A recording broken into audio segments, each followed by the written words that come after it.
Hello, everyone.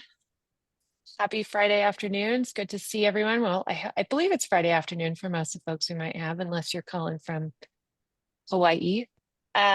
So welcome. We're thrilled to have you all join us for the for this next panel. It's our fourth panel in the Innovations in Food as Medicine Summit series that we have.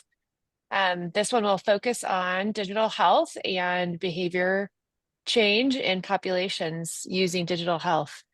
We have four amazing folks joining us to kind of talk through this topic today, including our moderator, Steve Tremitiere, is here today, and he will introduce the rest of our panelists for us. For those of you in the those of us in the audience, please, if you have questions, put them in the chat. We will look through them, make sure we add them to the array of multiple questions and discussions that the panelists will have. If you do have anything else that you'd like to add or mention or comments, please also put those in the chat. I will kick it to you, Steve, to go from here. And at the end, we will let you all know about our last panel, which will be next week. All right. Thank you, Sarah. Welcome, everyone. And I'm going to, first of all, just do quick, short bios of our three panelists, and I'm going to ask each of them to provide a little more detail, especially as it relates directly to today's topic. So Kelly Carter is a certified nutritional practitioner and co-founder of RenewRx. With a decade of experience in maternal health innovation, she's been instrumental in scaling physician-integrated services and developing client-centered programs. Her expertise in strategic partnerships and solution-based sales has established RenewRx as a trusted healthcare partner. Next is Patrick Leonard. Patrick is a pioneering digital health product leader and CEO founder. He spearheaded major digital health initiatives, including the CVS Health virtual care platform and iTriage, and most recently has co-founded Side by Care, which focuses on leveraging AI and virtual care for gut-brain disorders. And then finally, Dr. Sasha Kleins, behavioral designer at Lirio. She brings her expertise in developing evidence-based behavioral interventions to improve health outcomes.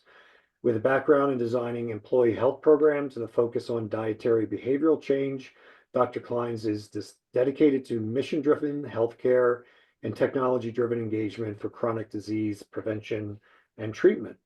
So I'm now going to go back, and we'll do it in reverse order. So Sasha, please go first. Just tell us a little more about you, about Lirio, and why this topic is important to you. For sure. Thanks, Steve. Want to just thank Prem Health for inviting me to be on this panel. I'm excited for the conversation today. So Lirio is a digital health and behavior change company. We help guide people on their unique health journeys using what we call precision nudging. Our solution combines AI, specifically behavioral reinforcement learning, and behavioral science to adapt to each person's unique demographics, clinical history, and social context to create hyper-personalized communications. The goal of our interventions are to improve health outcomes at scale, nudging individuals to make and sustain health behavior changes. Lirio has recently started to address more of these episodic or lifestyle behaviors in our interventions. So we're adapting our product to support those behaviors that exist outside the doctor's office, the behaviors that exist at home. We have plans to engage with a retail partner in the pharmacy and grocery space to support their food as medicine initiatives. And as we rapidly enter into this space, we're really investigating how do we adapt our product to ensure that it's effective for the complexity of, the dietary behavior. And then I'll just say that this topic is very relevant to me. I've always been interested in the health psychology and the science of behavior change, specifically around the diet. I luckily grew up in a family where cooking home cooked meals was the norm, and my parents exposed me from a young age to fresh foods like fruits and vegetables. But I know I'm privileged in this way, and I have, a true taste for healthy foods and is less of a sacrifice to eat in a healthy way. And I also have access, physical and economic access. But still, like anyone else, I find that healthy food is more expensive, and fresh whole foods take time to cook and make taste good. You know, it's much easier to throw a steak on the grill than to wash, cut, and prep vegetables that take knowledge, skills, and creativity to make delicious. And take an investment, major investment of time, which we know is a valuable and limited resource for many Americans. So question becomes how we make this all easier, a bit easier for people. You know, how do we make the healthy choice more accessible, convenient, and approachable? So I'm super excited about the conversation today and how digital health technologies can support behavior change in this space. Turn it back to you, Steve. Great. Thank you. Thank you, Sasha. Patrick, over to you. All right. Well, yeah. Thanks everybody for being here, and I think Steve did a good job of introducing what we do. So, SciByCare is a virtual care plus AI service that is designed to help the over 100 million people in the United States who have gut-brain disorders, and many people have them and may not know them or know it under those terms. So one of the most common of these is irritable bowel syndrome. Those were sort of traditionally known as functional GI disorders, which basically means you go to a gastroenterologist and you don't have one of the diseases they normally treat, and so there was sort of this bucket of other, and they would say, oh, you have a functional GI disorder. In the past, they wouldn't really get treated. And even today, most gastroenterologists don't really have good tools to treat them, because it's really a combination of anxiety and stress and sort of, behavioral health things, as well as nutrition and other lifestyle factors. And so our service provides a combination of a therapist who's a behavioral health therapist. We call this person a gut-brain therapist because they're specifically looking at how a particular patient's anxiety or past trauma affects their GI conditions because of the gut-brain connection. Our gut and our brain literally talk to each other. And then also nutrition and sleep, exercise, and all kinds of other things can affect it as well. And so the idea of food as medicine is something that is very much a part of our practice, and the guidance and advice that particularly our dietitians give to people. But we also really think of it in the context of a feedback loop between our gut and our brain, because when you're eating healthy, then that sends positive signals to your brain. It tends to help you be a little bit less anxious, feel a little bit better, and then that sends signals back to your gut. And so you can actually create a positive feedback loop, a virtuous cycle. Unfortunately, for many people, and 100 million people, literally 40% of the adult population in the United States and 40% of the global population, and this has been studied with huge meta-analyses to establish these numbers. So imagine 40% of the global population, that's 3 billion people, are dealing with this on a daily basis in a vicious cycle, right? Which is, you may start with, let's say, a traumatic event that then causes stress and anxiety, which then results in GI problems. Could be bloating, constipation, diarrhea, pain, which then affects your mental health, which then further affects your gut health, and you can get into this downward spiral. And so helping people really understand how to make incremental positive changes in what they're eating is a part of reversing that downward spiral and really creating that virtuous cycle. Thanks, Patrick. Kelly. Thank you. I'm also so excited to be here and alongside these two incredible people. RenewRx is a maternal health platform, and we blend technology and human coaching to transform high-risk pregnancies, specifically those involving diabetes. And we pair real-time data from wearables with truly personalized guidance to help these women make sustainable behavior change in how they eat, move, and manage stress. what makes this model very effective is our coaches are trained to navigate social determinants of health. So from access to food and transportation to cultural preferences and emotional barriers, we are rooted in real life context alongside the clinical goals. So the combination of tech and human insight allows us to deliver this meaningful, tailored care at scale, ensuring that every single woman we work with feels seen, supported and empowered. We are filling this critical gap in care in maternal health. Too many women, they're handling this diagnosis with as little as possible. The support right away when they are diagnosed is very limited, and they have to wait for this referral to happen before really they get any actual information about the diagnosis and what they should be doing next. RenewRx bridges that gap by combining like this incredible experience 1 to 2 days after that diagnosis happens, and really focusing on culturally responsive coaching as well. And this data is only powerful when it's personal. And I've explained before, like we use wearables and remote patient monitoring, not just to track, but really to connect with these individuals. One of the sentences or phrases that we love to use is information is cheap and attention is expensive. And information can be extremely overwhelming, information in terms of data. And that's why we find that this personalized one-on-one coaching can take that data and really connect with that individual and motivate them to make these behavior changes.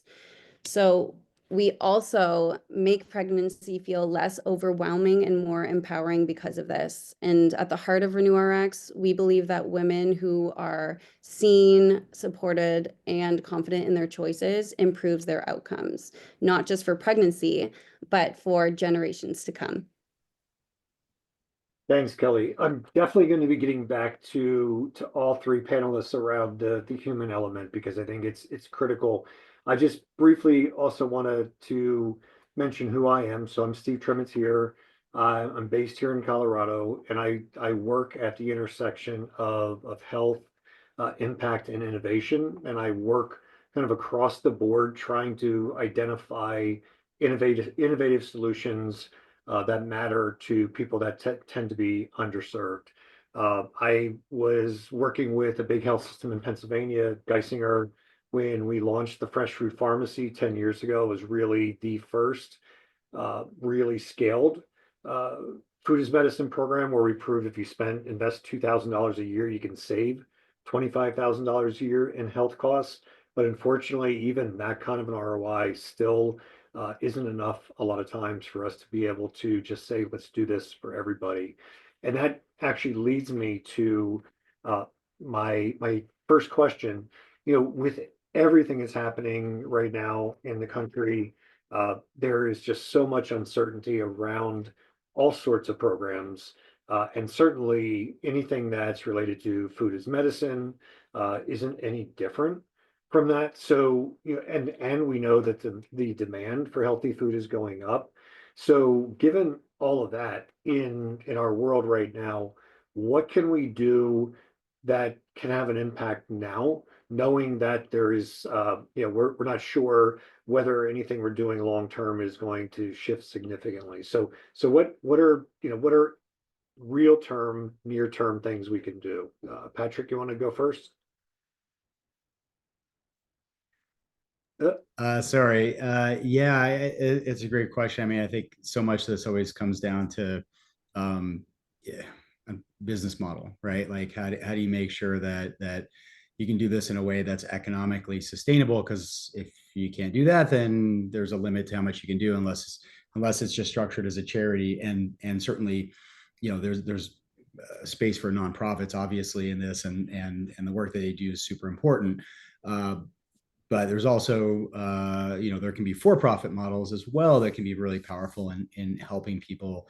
And so that's how we operate. I think it sounds like maybe all three of us here maybe operate in that space. I don't want to speak for anybody else, but So the way that we approach that is, we're not depending on any federal grants. Certainly right now, that would be a dicey place to be, I think, for a lot of things. So there's a number of ways to do this. Our primary approach is through traditional fee-for-service insurance reimbursement. And the reason that we can do that for our program, our program is not technically a food as medicine program, right? It's something, food as medicine is something that we incorporate into the services that we provide. And so it's really those services, which are the dietitian visits and the therapist visits, are reimbursed. They're established codes that have been around for years for those visits. And so that's how we accomplish that. And then in the course of those sessions, we, particularly the dietitian, but the therapist as well, is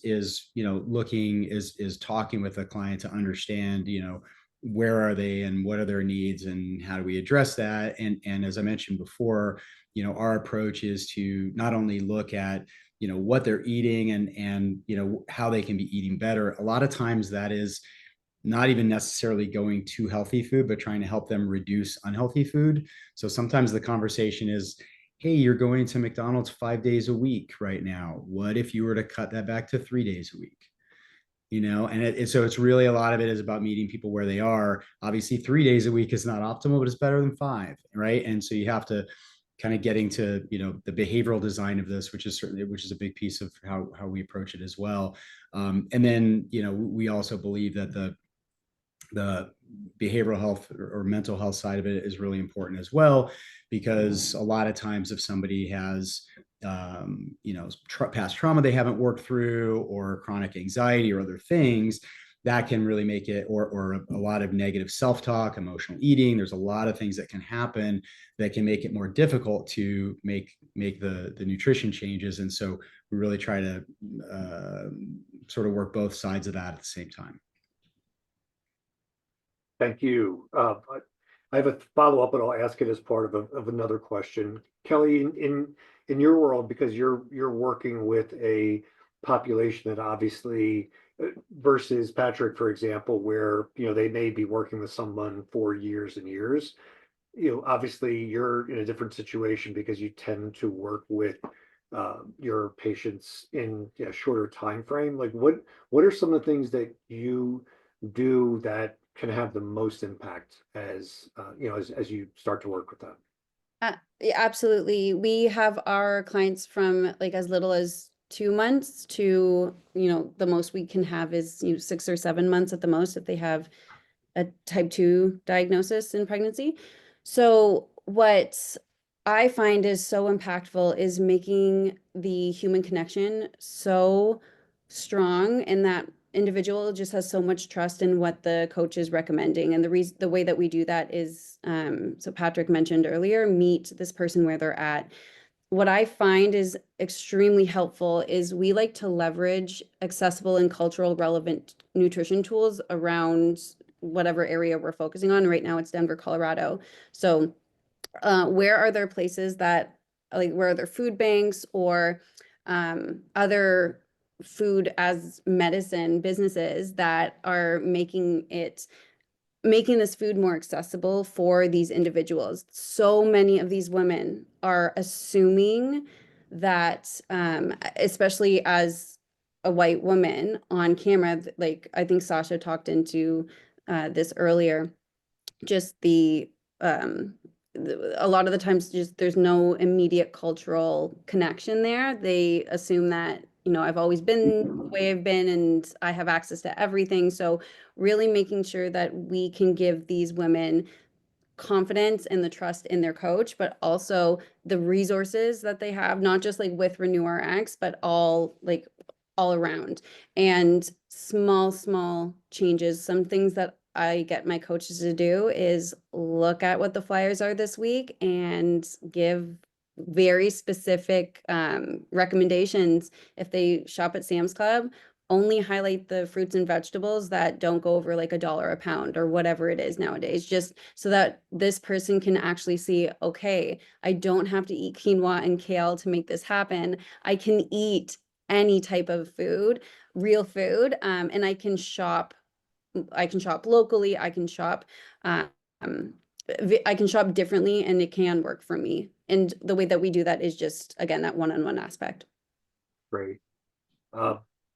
Sasha, from your perspective, I know this is a relatively new area that you, as you said, you're just starting to get into, but when you look at the work you already do, and you relate it to food, what are some of the things you think you're going to find as you're trying to, create these optimal behavior shifts? Yeah, thanks for the question. I think there's a lot about what we do that can really be beneficial and impactful in the dietary behavior space. And one of the key pieces that I would highlight is at Lirio, and Kelly talked about this too. Personalization is so important. We know from research, and we've demonstrated at Lirio, that personalized experiences create more engagement and ultimately more sustained behavior change. And so even in the spaces that we work in all the time with more kind of one-time behaviors like getting a mammogram or a colonoscopy, we know that individuals face different behavioral determinants, facilitators, and barriers. For one person, cost might be a big barrier. For another person, they might have mistrust in the medical system. We need to have different approaches for each of these individuals. And if we can really be intentional about messaging people based on their demographics, their social context, right, their clinical history, then we have a better chance of really sending a message that's relevant to that person at that given time. So for something like dietary behavior, in food as medicine interventions, I think this is a huge advantage that we have this built into our product already, and we do this through our behavioral reinforcement learning AI. But from a standpoint of the dietary behavior, we know that different individuals have different nutritional needs, but those with certain chronic diseases have certain nutritional needs. But there's way more beyond that. We have to consider food preferences. We have to consider family and friends influence, the physical environment, cultural traditions, and many other factors that make really understanding and changing the dietary behavior quite complex. So I think that we are well poised and fitted to really address this problem from a standpoint of really personalizing the approach to each individual. Thank you. And that's a good segue into this next question, because as we all know, health is individual. Ultimately, it's, I always say it's one human being either doing or not doing something different. And that's what it comes down to. And it's difficult for people to be able to make change. So in my experience, that means that if there is a human element to what you're doing, then it's much more likely to be successful, especially when we're trying to get people to do something as fundamental as changing what they eat. And someone on the panel may know this. I don't know this, whether changing your diet is the hardest thing to do long term. I think it might be even more than exercise. I don't know. Sasha, do you know the answer to that? Yeah, I don't know if this is my opinion or evidence-based, so I'm not sure if I should necessarily answer, but my opinion is, yeah, for sure. And based on at least some data, from changing behaviors around exercise and diet, I think it's true. And part of that reason, I think, not to take over your thunder there, Steve, but is just because we have to eat so many times a day. We're confronted with so many choices on a regular basis, and then we're inundated with messages around unhealthy foods on a regular basis through advertisements or through just, getting through the Target line and having candy bars right there. So I think there's so much that makes the diet so complex. Yeah. Yeah, for sure. So given that, and given that it's so difficult, what are, and I'm just, this is more of a general question. When I say, food is medicine, and I say human interaction or human having a human element, what does that mean to you? Certainly from what you're doing, because this is an innovation conversation, right? So what are you doing to innovate in that space? And what kind of gaps do you see where we still haven't figured a lot of this out? So Kelly, I'll go to you first on this one.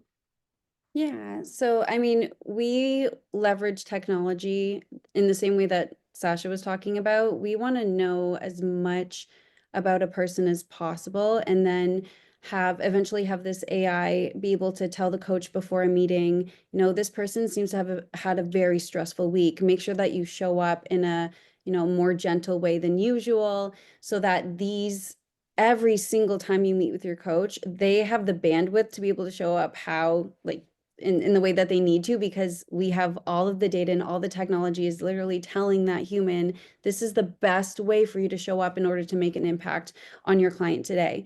And again, to kind of back to the previous question about how hard it is to change your eating. I remember reading a study and it said 3% of people are successful in weight loss or something crazy. I think it was a very specific demographic. It is, and I truly believe it's because, like, as a society, we don't put food first or health first. We don't put health first. We definitely put food first. And it's really challenging to constantly say no. It's decision fatigue. So when you have someone, and this is where the gap I'm really hoping to cover, is when you have a coach or anyone sitting across from you, even virtually, and they're showing up and they are there to support you, and they're telling you all the things that you want to hear, and they're listening to all the things that you are struggling with as a client.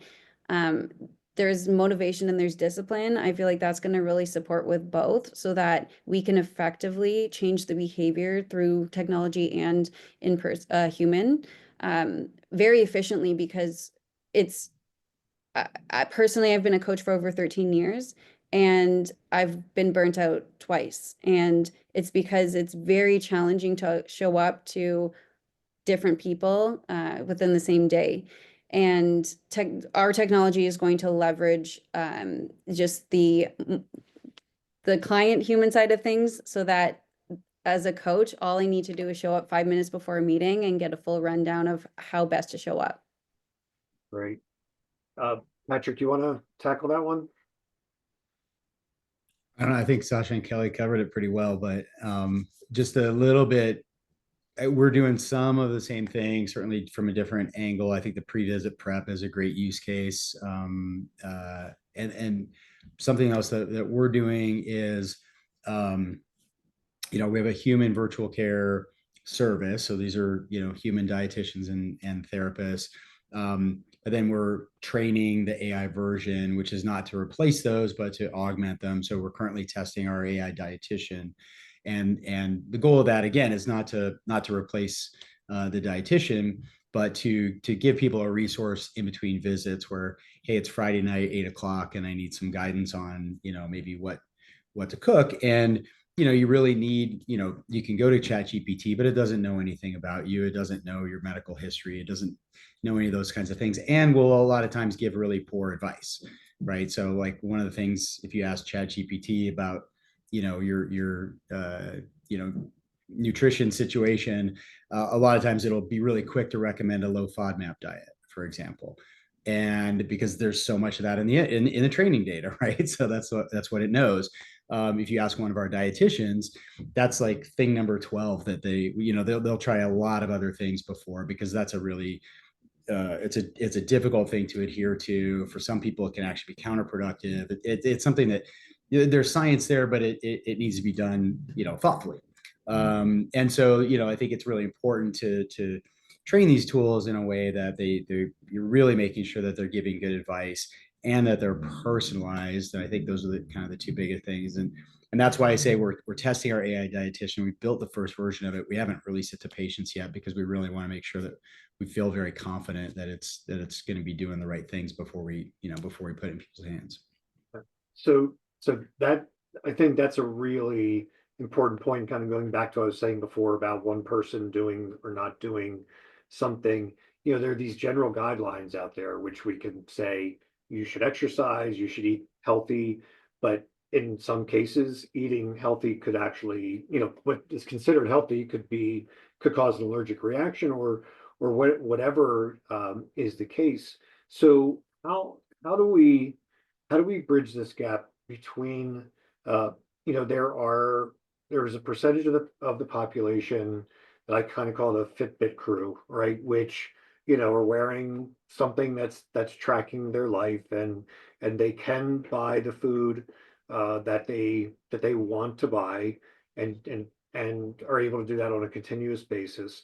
And then there is a lot of the population, and this was me growing up, where just eating is the goal, and you're not worrying about how many calories is this or how much protein, but rather how do I not be hungry? How do we take as much of the work that you're doing and make it as broad as possible? And Kelly, I'll go to you first, because again, you're talking about a specific population, in which case they're not only eating for themselves, but they're eating for a new human being, and they're bringing them into a world where they're not going to have a choice as to what they eat.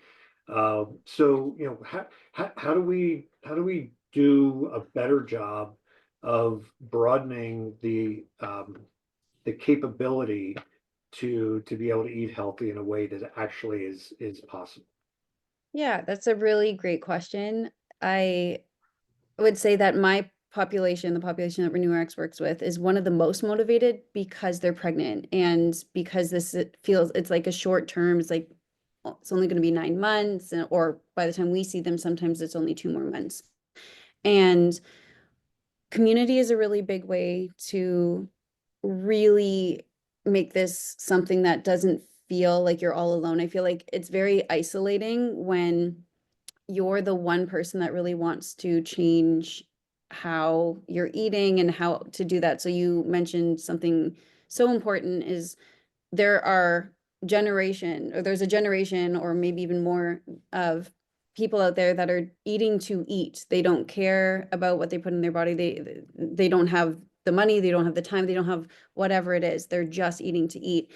We have a program in our programs called One Thing, and it's called One Thing because too often we attempt to change multiple things or everything at one time, and we fail, I would say 99.9% of the time, because we're asking ourselves to change our entire environment, or basically sometimes who we are. So we have this program called One Thing, so that each week, 2 weeks, each month, we break it down, and that individual is able to accomplish that one thing, and they start building this confidence in themselves, and they start understanding, okay, if I think a little bit differently, when I change my mindset, when I plan something out, then I can make sure that I get a little bit more protein at dinner. So I feel like breaking it down into very simple steps where people are actually able to execute and start building confidence in themselves that this is possible, versus I have to change my whole life, I'm never going to be able to do that, so why even bother? That's what's been really successful for us, and that's what we want to scale into the entire world. Great. Sasha, as a behavior designer and someone who is really focused in that space, would love your thoughts about this part of this challenge. Yeah, for sure. I think, so as I said, we're entering this space and trying to figure out how to best adapt our product. And I think that, one challenge is that, and I'm sure everyone can relate to this, systemic change is really needed. And individual behavior doesn't exist in a vacuum, right? So we can't just say, even if we give all the proper techniques, all rooted in behavioral science, we think, really about meaningful strategies for each individual. It's still hard because digital health technologies aren't poised to fix all of the physical and economic access issues that Americans face in procuring healthy foods. And, to your point, Steve, food insecurity is something that almost 15% of households in America face. And so they're more concerned about just getting food on the table and where their next meal is coming from. And so I think that there's a lot to consider, but if I really am thinking about our product, I think that getting back to that personalization piece is key, right? Because for some people, cost will be a major barrier. For others, it will be less of a barrier. And then, of course, we really need to give people the knowledge and skills to know how to cook healthy foods and to make them taste good, right? And the supports, whether that be in their social environment or others, to Kelly's point earlier, to be able to support this change. And I think, again, another point that Kelly made me think of earlier, eating is a social behavior in our world. And so it's actually really addressing the whole family. It's not just addressing the individual. So how can we, message a whole household and help them change their entire habits? Because if you have one person who's trying to eat in a more healthy way, and you have their spouse and their kids who refuse to eat all those foods, how realistic is it for that person to continue to cook 2 meals every day, right? If they're cooking in the kitchen, that's just a lot of additional friction for that person who's trying to make a big behavior change. So lots to consider there. And I think we really need to, from our standpoint at Lirio, we have to think we have to be very thoughtful about the best way to approach this problem. Okay.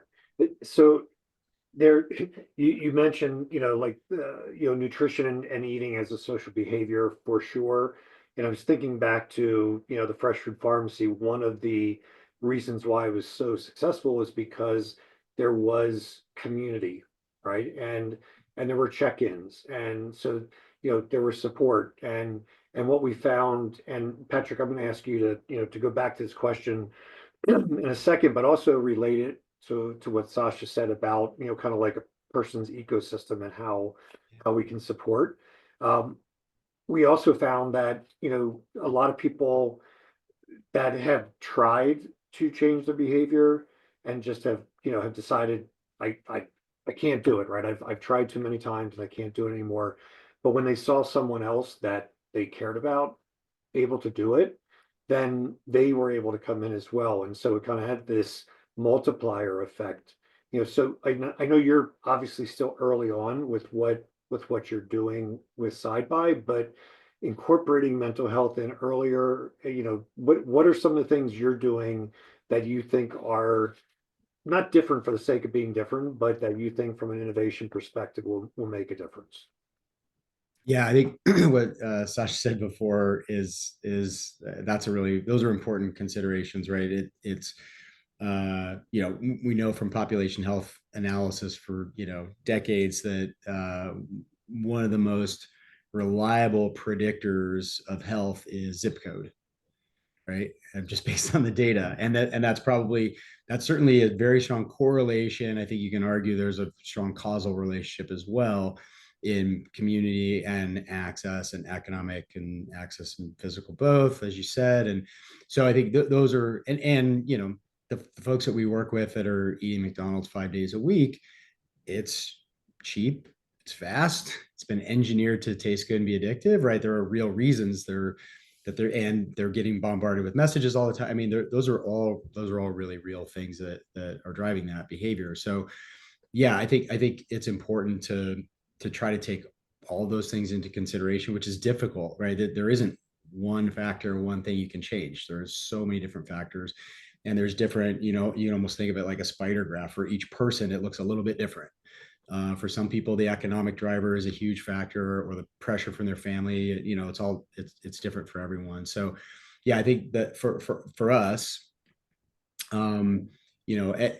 as I mentioned before, we really focus a lot on the gut brain connection, and so the mental health aspect of driving these behaviors. I think thinking about that, what are the things that are causing certain behaviors or blocking behavior change from it because of anxiety or trauma or those types of things, and the behavioral science. So we've talked a little bit about, I assume probably most of the people here are somewhat familiar, but basically this is the cognitive science of behavior change, right? And it's basically the body of science that companies like Facebook have used to have weaponized to get people addicted to devices and monetize their data. But you can use the same that same body of science for positive behavior change too. And I think everybody here is doing that in different ways. So we try to do that too. So I think really trying to look at it from all those different angles. I think one thing that we don't really have a good answer for is the economic side of it. I think Kelly, what you said before about highlighting the foods that are healthy and inexpensive in the weekly flyer, I thought that was really interesting, and I think we try to handle that in specific conversations, but there is just a lot of hard reality about that, right? For some people, even if they want to eat healthy, it might double their monthly grocery budget, and they can't. We have patients in certain geographies that struggle with a $20 copay, right? And they say, hey, we want to come into the program, could you do a $10 copay, right? And we have to, so that can be a real challenge for a lot of people. And so I honestly don't know if I've done much to answer your question, Steve, except to say that I think it's multifactorial, and we have to just look at it from a lot of angles. I mean, I think what you've done is you've highlighted why this is so hard. Right, we've got levels, right? We have access issues, we have cost issues, we have human behavior, which is really hard to change. I would much rather have fried chicken than a salad, right?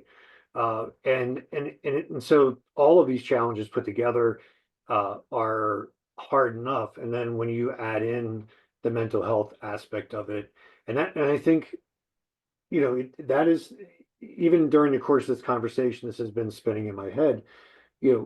Having been involved with a lot of these things, we just think that people just we say change your behavior, right? Which means do this and not that, or something, but it doesn't take into account why you aren't doing it. And as we move towards the end of this conversation, I would love to hear each of you talk about what are the challenges you're facing right now that are the ones that you see as being the biggest blockers to being able to do this at scale?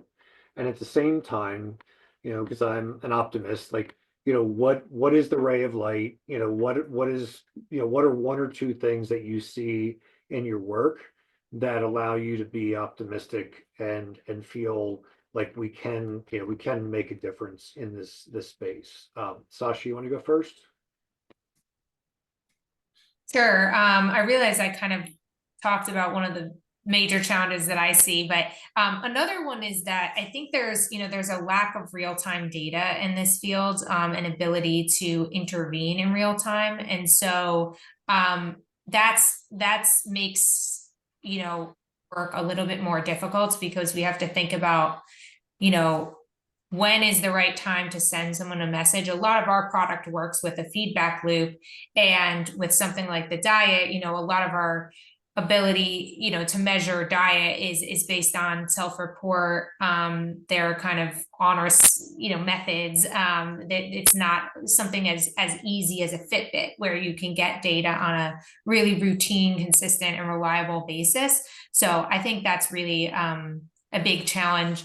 And I had another challenge that just came up in my mind as I was chatting, and now I'm trying to remember what it is. But I do think that there is a lot of opportunity here, despite the current climate that we're living in, and the current and the systemic issues and policy issues. I think that there is really a space for digital health technology to scale to large populations, especially with utilizing AI. We use this behavioral reinforcement learning, objective-driven AI here, but there are different types of AI that can be used for this.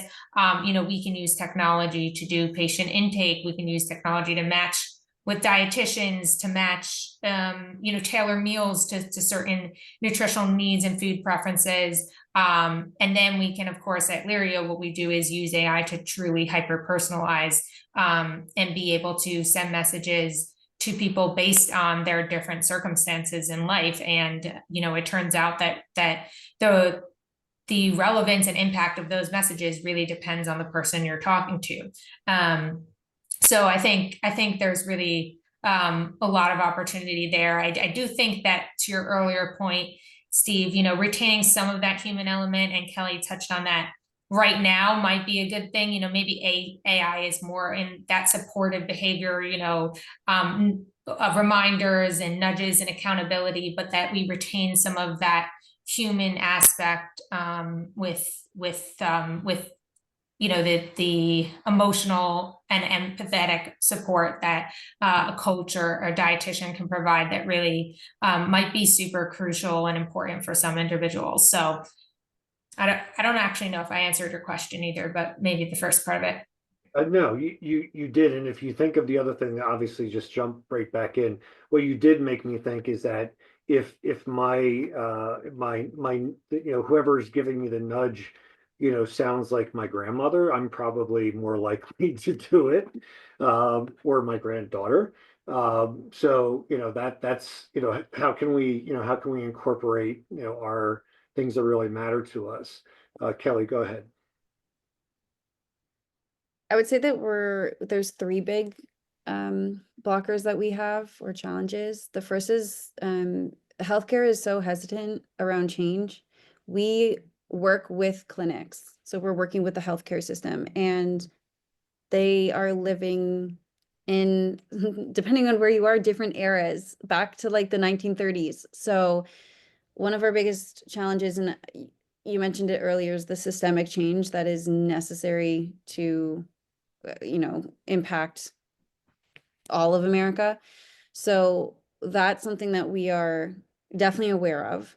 And then it's the reimbursement. So to what Patrick was saying about some people struggle with a $20 copay, it's the same where we are. And then further into that, we serve private insurance. We also are going to be serving Medicaid.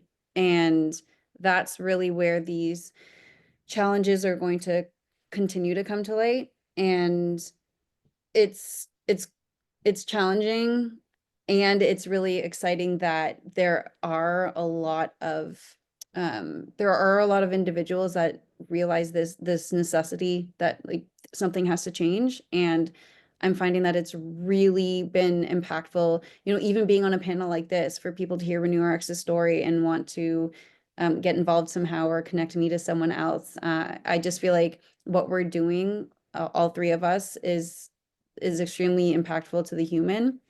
There are pretty massive barriers. However, I genuinely feel like this is going to be an incredible breakthrough within the next decade. So two things, Sasha, I saw you did say that's one of the things you were talking about was a challenge is integration with healthcare providers. Yeah, anybody who is in this world and needs to be technically integrated or process, from a process standpoint, be integrated is really tough. And so that leads directly, Patrick, to you, because obviously there's a clinical, your business is driven from the clinical side. So maybe you can look at the challenges and opportunities from that perspective. Yeah, so I've been a technologist for 30 years. I started as a software engineer, so that's kind of I come at it from the angle of being a giant nerd, and so I've been building healthcare AI and virtual care and stuff like that for the last 20 years or so. And for any other techies in the audience, I know AI hasn't really been around for 20 years, but it was machine learning. But okay, so been thinking for a long time about how do we scale healthcare, and I think really I think, Steve, I love your question, because I think that's actually to me, the most important question really in healthcare is, we're in this scarcity model still, right? We're managing scarce resources. Care is delivered by human beings in physical real estate for the most part, and both those things don't scale. And so we're doing it at scale, but we're brute forcing it and spending 20% of GDP to do it. And we're only able to still see the average person, sees a doctor 4 times a year on average, that's a reactive sick care system, right? We're not able to do much that's proactive and preventative. And so I really think like scale is really, to me, the biggest lever in the whole thing. And it comes to policy, right? We fight over, should insurance cover this or that? Should it be single payer or commercial, right? We fight over this. These are classic scarcity conversations and arguments, right? And so I think so I'm really excited about the possibility, and depending on when you talk to me about, you'll hear AI safety, and I'm very concerned about that, but I'm also very excited about the potential for AI, certainly not to replace clinicians, but to interact with people in between all those times, right? And to start to finally actually start, costs go up every year. I think we can actually start to level that off and start driving costs down. And to affect behavior change, right? We all know one of the most important things is frequency of touch points, right? You can't ask somebody to change what they're eating or any other behavior if you're talking to them a couple times a year, right? It's never going to happen. You got to be talking to them every week, preferably every day.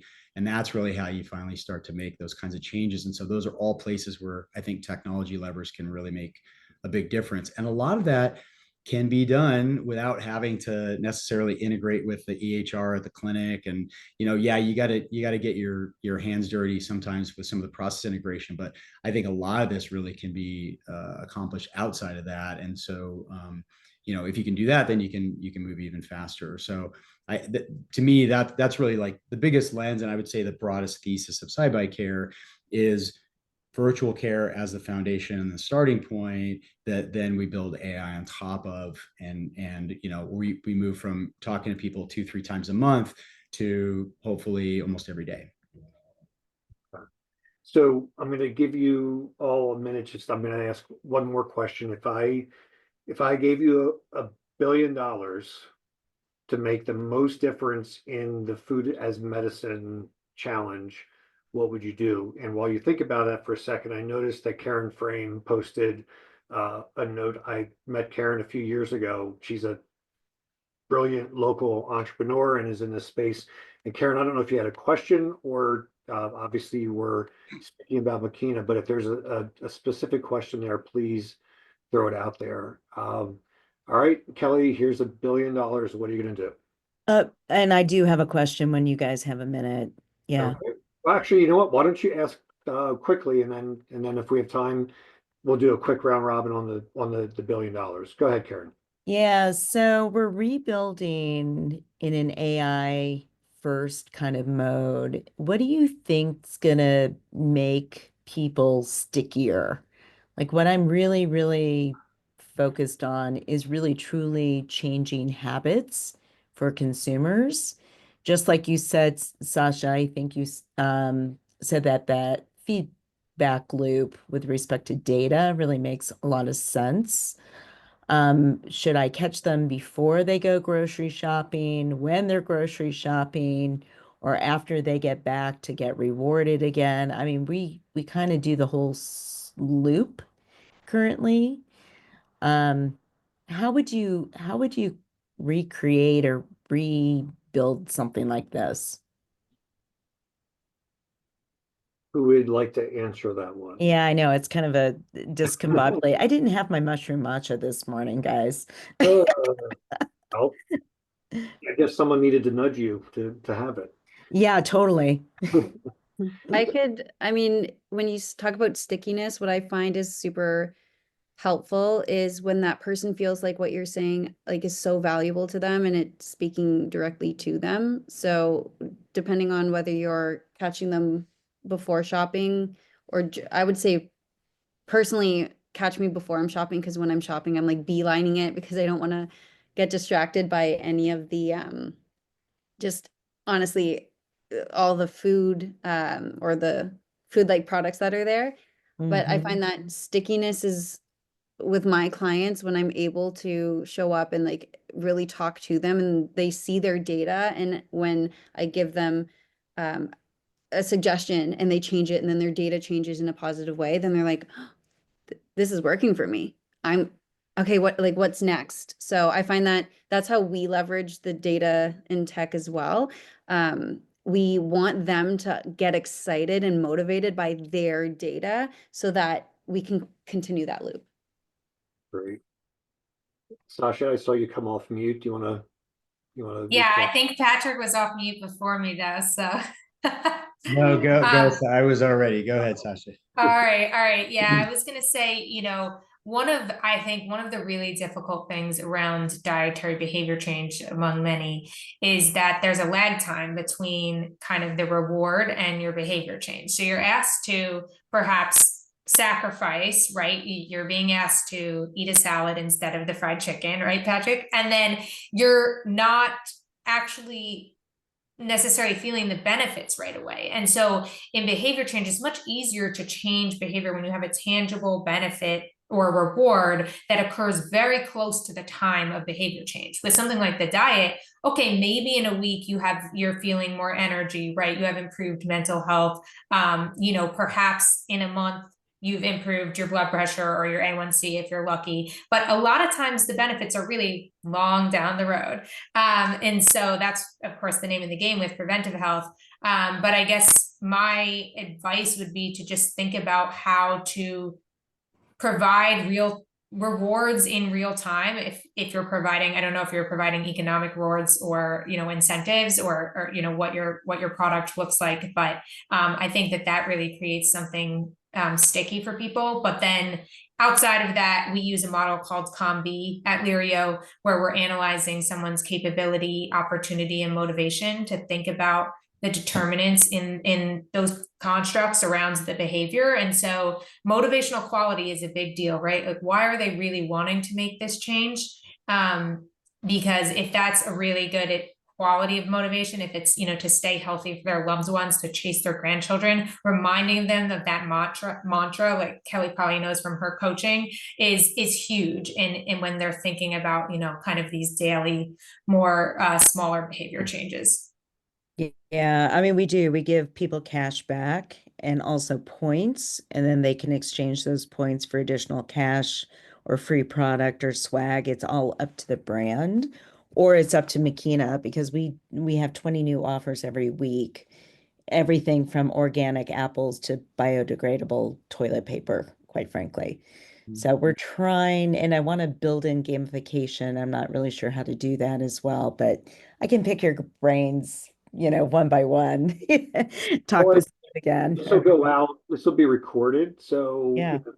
the millions of people that view this in the future will also Okay. be able to follow up. I love that. As the timekeeper, we have 2 minutes left, so I will bounce real quickly. I would love to hear, in one sentence, what are you going to do with the $1 billion, Kelly? Change the insurance. I think I would need a couple trillion for that, but insurance is a for-profit, and in my opinion, it's going to be very hard to change a lot in healthcare if insurance doesn't do things differently. So I would restructure insurance. Okay. I'll give you $1 gazillion to do that. Okay. Sasha. I love that. In that line, changing healthcare to value-based care, so similar kind of along those lines, and then also change the cost of healthy foods to be super cheap and everything unhealthy super expensive. Patrick. Yeah, plus one, Kelly. We can have another conversation about that sometime. I would attempt to change to shift to gain mind share around. So like the sort of social aspect, movies, TV, billboards, what's taught in school. I mean, foods in school. School funding doesn't really allow for healthy foods in many districts. So I think the AI of this is going to take care of itself because it's already a commodity technology that attracts venture capital. So I would put it into how do we just infuse our society with messaging that reinforces the coolness of eating healthy. Awesome. And nobody asked me, but I'm going to say mine real quick before Sarah jumps in. I would use it to support people who actually really do want to be more healthy and don't know how, don't have access. And there is a decent number of those people out there. And so I would specifically support the people that really do have the motivation to do it. So back over to you, Sarah. Yeah, well now, Steve, we're gonna lean on you to raise all the money to make all these changes. So if we could, work on that, that'd be great. Thank you all. This is, I mean, this is exceptional. Such great information, such great expertise and perspective across all of our panelists here. Our next and final panel is going to be on May 15th. Information is in the chat. This will all be around sustaining and scaling innovations in food as medicine. We'll hear from venture capital investors as well as philanthropic partners who are all thinking about and considering ways to fund and sustain these innovations across the food as medicine world. So thank you to the panelists. I hope you all join us on May 15th. Information in the chat, and I have a huge debt of gratitude. Steve, thank you for the wonderful moderation, and for Patrick, Kelly, and Sasha for joining the conversation today. It was just so beautiful.